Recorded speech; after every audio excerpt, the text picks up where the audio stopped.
പെട്ടെന്നൊരു ബീഫ് കറി തയ്യാറാക്കാം ഗൈസ്. അതിനു മുമ്പ് എൻ്റെ ചാനൽ ആദ്യമായി കാണുന്നവരാണെങ്കിൽ ചാനൽ സബ്സ്ക്രൈബ് ചെയ്യുക, ലൈക്ക് ചെയ്യുക, അഭിപ്രായങ്ങൾ കമൻറ്റ് ബോക്സിൽ രേഖപ്പെടുത്തുക. നിങ്ങളുടെ ഫ്രണ്ട്സുകൾക്കെല്ലാം വീഡിയോ ഷെയർ ചെയ്യുക. അതിനായി കഴുകി വെച്ച ബീഫിലേക്ക് സവാള, പച്ചമുളക്, ഇഞ്ചി, വെളുത്തുള്ളി, തക്കാളി, മല്ലിയില എല്ലാം ചേർക്കുക.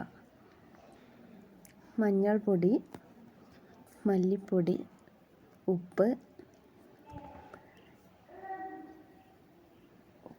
ഉലുവ, വെളിച്ചെണ്ണ എല്ലാം ചേർത്ത് നന്നായി കുഴക്കുക. മുളക് പൊടി തീരെ ചേർക്കണില്ല. ഇഞ്ചി, പച്ചമുളക് ചേർത്തിട്ടുണ്ടല്ലോ, അതിൻ്റെ എരിവെന്നെ അത്യാവശ്യത്തിനുണ്ടാവും. പിന്നെ തീരെ വെള്ളം ചേർക്കുന്നില്ല. ബീഫ് പെട്ടെന്ന് വെന്ത് കിട്ടും. ചൂടായ എണ്ണയിൽ ചെറിയ ഉള്ളി മൂപ്പിച്ചെടുത്ത് അതിലേക്ക് ബീഫ് ചേർത്ത് നന്നായി മിക്സ് ചെയ്യുക.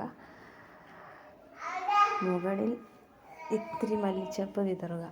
അപ്പോൾ എങ്ങനെയുണ്ട് ബീഫ് കറി? ഇഷ്ടപ്പെട്ടോ? അപ്പോൾ ലൈക്ക് ചെയ്യാനും സബ്സ്ക്രൈബ് ചെയ്യാനും കമൻറ്റ് ചെയ്യാനും ഷെയർ ചെയ്യാനും മറക്കരുത്.